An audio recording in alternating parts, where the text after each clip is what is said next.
How often do you hear anyone talk about Jimmy Choo today with the energy the brand used to create? Almost never. And that says a lot. There was a time when this name dominated luxury footwear. A small workshop in East London made its way onto Princess Diana's feet, into Vogue editorials, and onto every red carpet that mattered. For years, Jimmy Choo felt like a guarantee. If you wanted visibility, you wore a pair of Choos.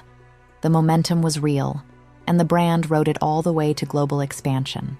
But momentum only lasts if the world around you doesn't change too quickly. Fashion shifted toward comfort and versatility.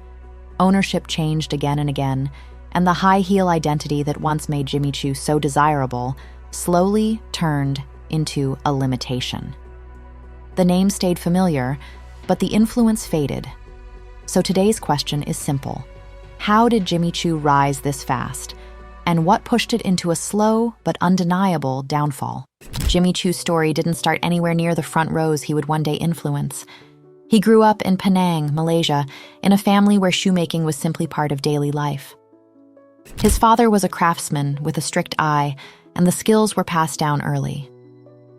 Jimmy was just 11 when he made his first pair of shoes. It wasn't glamorous or dramatic. It was a child learning a trade through repetition, detail, and patience. By the early 1980s, he made a move that would change everything. London. He didn't arrive as a prodigy. He arrived as an immigrant who needed to work, study, and build something from the ground up. He enrolled at Cordwainers Technical College, took whatever jobs he could find in workshops and factories, and saved until he could afford a space of his own. That first space wasn't a boutique. It was a tiny workshop inside a converted hospital building in East London, the only thing he could afford at the time. There, he made shoes by hand, pair by pair, building a small but loyal group of clients who valued the precision and care in his work. Then came the moment that shifted his future. A full 8-page Vogue feature in 1988. For a shoemaker working alone in a modest space, this wasn't exposure, it was a launchpad. Vogue introduced him to the fashion world, and suddenly the industry knew his name. And then, something even bigger happened. Princess Diana became a client. Her support wasn't superficial. She wore his designs repeatedly, and one of the most memorable moments came in 1997 when she stepped out in a pair of pale blue satin slingbacks at the Swan Lake performance at the Royal Albert Hall. It was elegant, modern, and the kind of visibility a young designer could never buy. As demand grew, Jimmy Choo could no longer run this alone. This is when Tamara Mellon, then an accessories editor at British Vogue, stepped in with a very different vision. Take the craftsmanship and turn it into a real global business. Alongside her was Sandra Choi, Jimmy's niece, who had been working with him since 1989 and would eventually become the creative constant of the brand. Together, they saw something bigger, a way to move from a small workshop into a luxury name with real reach. And that shift would define the next phase of Jimmy Choo's rise. When Jimmy Choo Limited officially launched in 1996, the change was immediate. This wasn't the slow, artisanal rhythm of the old workshop anymore. Tamara Mellon pushed the brand into ready-to-wear, production moved to Italy, and suddenly, Jimmy Choo had the scale to match the attention it was already getting. What had started as one man making shoes by hand was now a company with an actual plan. Grow fast, build stores, and make the brand impossible to ignore. The timing helped. The late 90s were the beginning of the modern red carpet era. Stylists were becoming powerful, celebrity fashion coverage was exploding, and magazines were treating shoes like standalone stars. Jimmy Choo landed right in the middle of the shift. The heels were sharp, glamorous, recognizable, and easy to pair with the kind of dresses celebrities were wearing at the time. It didn't take long before Jimmy Choo became a go-to for stylists who needed a guaranteed hit. The brand's early stores reinforced this momentum. The first London boutique was followed quickly by openings in New York and Los Angeles, which positioned Jimmy Choo exactly where it needed to be. Close to the stylists, actresses, and industry people who shaped taste.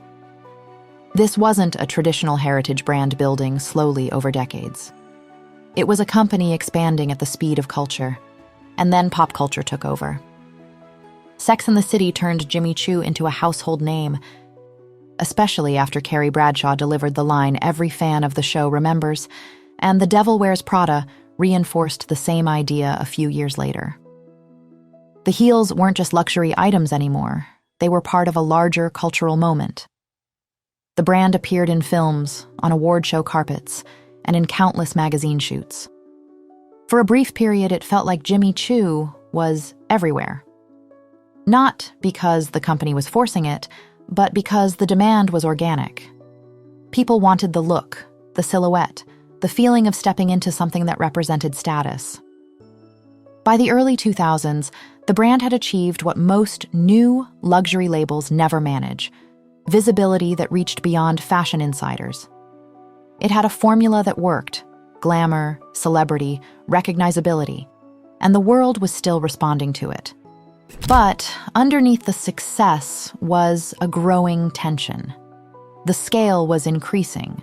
The brand was becoming a business machine, and the original founder wasn't aligned with where things were heading.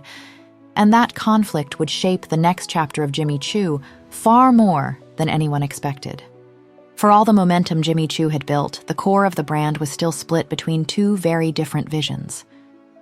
Jimmy himself cared about craftsmanship, small batches, control, and the kind of attention that only works when you're making shoes by hand. The company, however, was moving in the opposite direction. Stores were opening, demand was growing, and the ready-to-wear model required far more scale than he ever wanted. By 2001, the tension was clear enough that Jimmy Choo made a decision few founders would take. He sold his 50% stake and stepped away from the brand that carried his name. That moment marked the start of a completely new era, one defined less by design and more by deal-making. After his exit, the company changed hands repeatedly.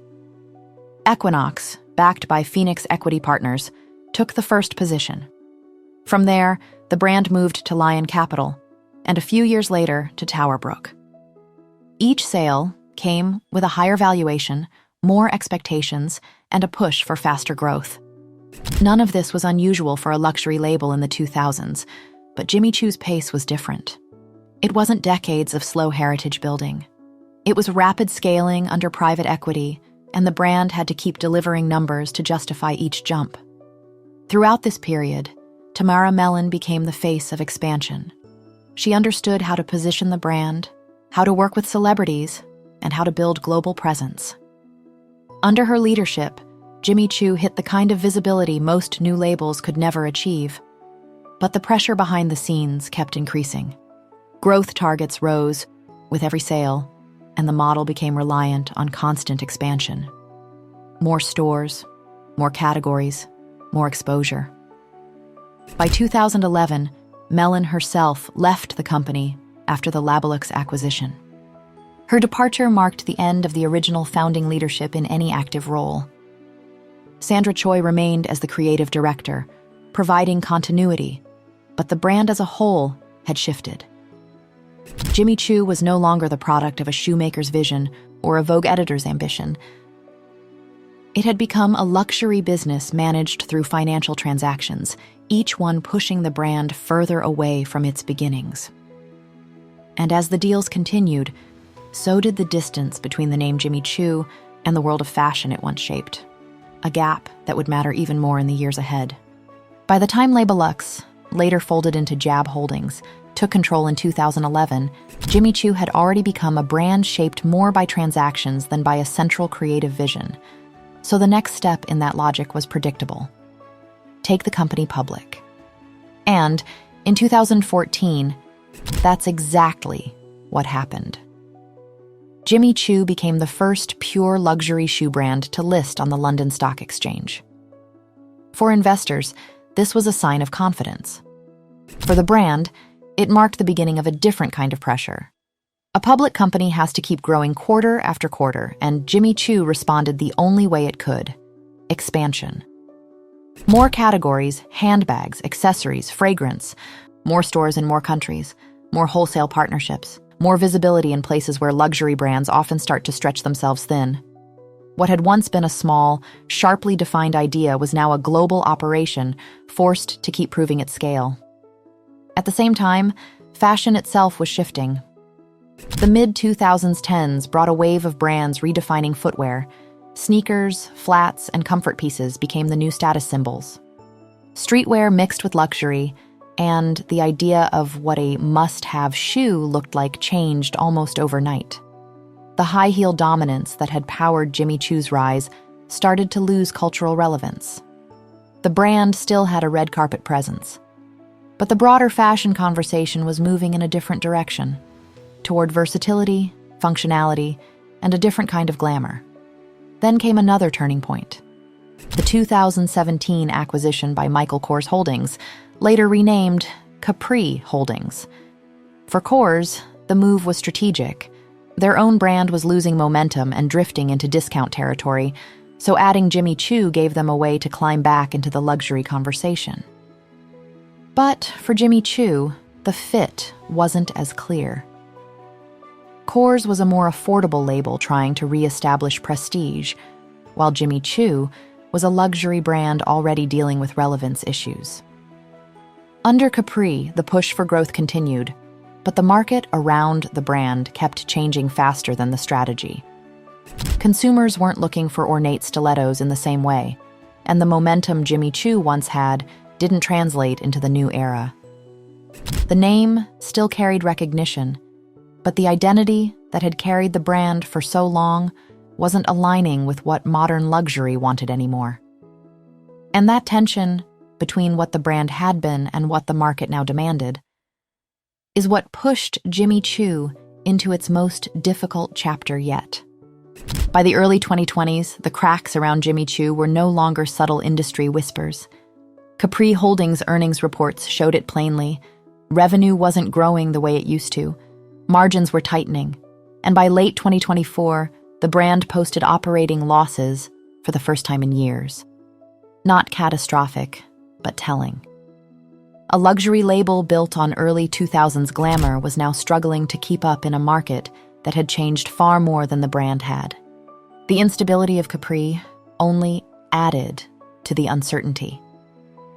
The planned Tapestry acquisition, which would have folded Michael Kors, Versace, and Jimmy Choo into a new American luxury group, collapsed under regulatory pressure.